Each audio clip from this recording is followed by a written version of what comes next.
नमस्कार, जोहार। आप देख रहे हैं झारखंड स्वतंत्र खबर। अभी एक खबर है कि आरएसएस के सहयोगी हैं अखिल भारतीय वनवासी कल्याण आश्रम के प्रमोद पटेकर। वो एक बयान दिए हैं कि सभी जनजाति हिंदू हैं और सरना धर्म करके बांटने की कोशिश कर रहे हैं। तो अब अभी हमारे साथ लक्ष्मीनारायण मुंडा जी हैं, हम इन्हीं से जानते हैं। आदिवासियों को लगातार समस्या को कहें तो रखते भी रहते हैं और जिस तरह से लगातार इनको एक बुद्धिजीवी में नाम है आदिवासियों में, तो इसी पर चर्चा करें कि जो प्रमोद पटेकर कह रहे हैं कि सभी जनजाति हिंदू हैं, तो इस पर ये क्या विचार या क्या प्रतिक्रिया देते हैं। दादा जोहार। जोहार, आपके तमाम दर्शकों को मेरी ओर से जोहार है। देखिए, अखिल भारतीय वनवासी कल्याण आश्रम के पेटकर साहब का जो बयान है, बिल्कुल खास एजेंडा से, खास मानसिकता से बोला गया बयान है और उस बयान के अनुरूप देश भर में उन लोग काम कर रहे हैं। सबसे बड़ी बात, आदि प्रकृति पूजक आदिवासियों का जो सरना धर्म, सरना कोड, सरना धर्म के मान्यता के संदर्भ में उनका बयान बिल्कुल साजिशपूर्ण और घोर आदिवासी विरोधी है। हम कह रहे हैं कि वो जो अक्सर बोला जाता है, यहां भी बहुत सारे लोग बोलते हैं सरना सनातन एक है, सरना आदिवासी हिंदू है। हम कहे भाई, दरअसल इस पर हमको देखना चाहिए, सरना कहाँ प्रकृति पूजा करते हैं, हिंदू धर्म वाले मूर्ति पूजा करते हैं और कई सारे हिंदू धर्म में वर्ण आश्रम का उल्लेख है, ब्राह्मण, क्षत्रिय, वैश्य, शूद्र। तो ये पेटकर जी को बताना चाहिए ना आदिवासी किस वर्ग में आते हैं, और पेटकर जी है नहीं और भी जो लोग बात को करते हैं, आदिवासी समाज के बहुत चोचले लोग ऐसा बोलते हैं, उन लोगों को बताना चाहिए। तो मेरा कहना है कि बहुत सारे चीज पर हिंदू विवाह अधिनियम देखिए, हिंदू उत्तराधिकार अधिनियम देखिए, कहाँ आदिवासी में लागू होता है। तो मेरा कहना है कि दोनों को कितना विभाजन हम बता दे गिना दे, रहन सहन, सोच, आदर्श, संवैधानिक राइट्स, कल्चरल, तो मेरा कहना है कि बहुत सारी चीज देखिएगा, बहुत अंतर है। और जो लोग बोलते हैं ऐसा बात है, तो ऐसा करें कि जो लोग हिंदू धर्म में तो ब्राह्मण लोग ऊपर में है,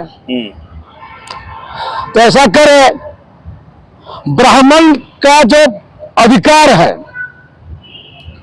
उसके बाद जो संपत्ति है देश में, वो तमाम संपत्ति हम तमाम आदिवासियों को दे दे और ऊंचा जो पीढ़ा रखे हैं वो भी हमको दे दे। ब्राह्मण लोग का कामकाज, अब ब्राह्मण लोग जहां जहां है उनके सारे संपत्ति हम लोग को दे दें और हम लोग के साथ बेटी बहन का भी रिश्ता रखेंगे, तब हम मानेंगे कि एक है। तो इसलिए ये सब बात नहीं होने वाला है। तो उन लोग को, आदिवासियों को गुमराह करना है, ठगना है और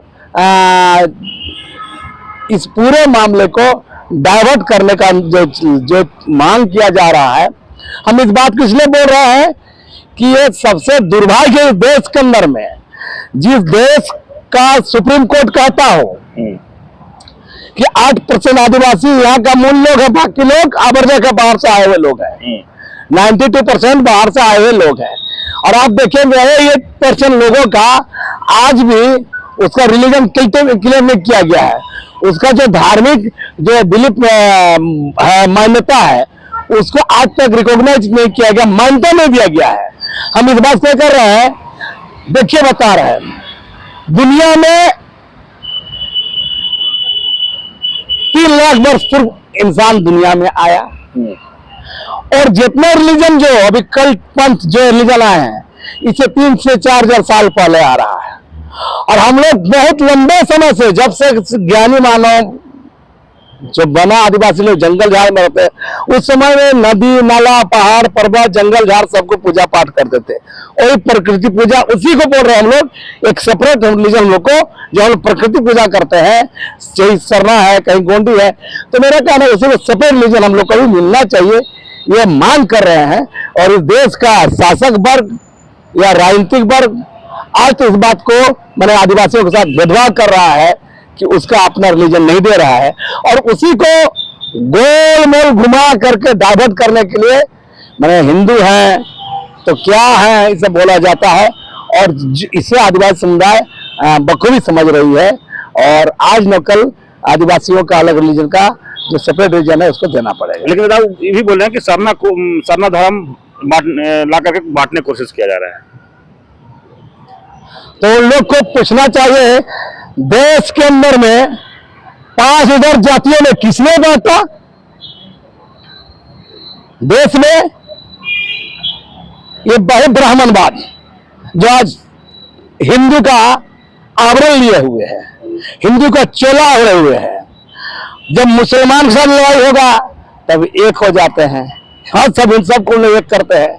लेकिन वही लोग किसी दलित को मंदिर घुसने नहीं देते हैं, किसी दलित को घोड़ा शादी दुल्हन में घोड़ा चढ़ने देते हैं, किसी आदिवासी का छुआछूत करते हैं, पिछड़ा दलित ये सब बात करते हैं। तो मेरा कहना है इन लोग का बात पूरी बेईमानी है और पूरी साजिश है। इस सारे चीज को पीछे करके हम लोग हमेशा इन लोग का दिमाग में है कि हम जो लंबे समय से पैर का जूती समझने का जो है दलितों का, आदिवासियों का, पिछड़ों का, यही मानसिकता को लोग बनाए रखना चाहता है, और इसी एजेंडा के तहत लोग काम करते हैं। लेकिन जब जब चुनाव आता है झारखंड में तब तक कुछ न कुछ इस तरह का बयान आता है। हम बोल रहे हैं ना कि जातिगत जनगणना किया जाए ना। क्यों जातिगत जनगणना से लोग डरते हैं? जातिगत जनगणना क्यों डरते हैं? क्योंकि सच बाहर आ जाएगा। हम कह रहे हैं जो पिछले 3000 साल से जिस तरह से लोगों के साथ सलूक किया गया है, दलितों के साथ, पिछड़ों के साथ, आदिवासियों के साथ, उसको छुपाने के लिए लोग सब एक है, हिंदू एक है, ये नारा दिया जाता है और डाइवर्ट करने की कोशिश किया जाता है। यही आपत्ति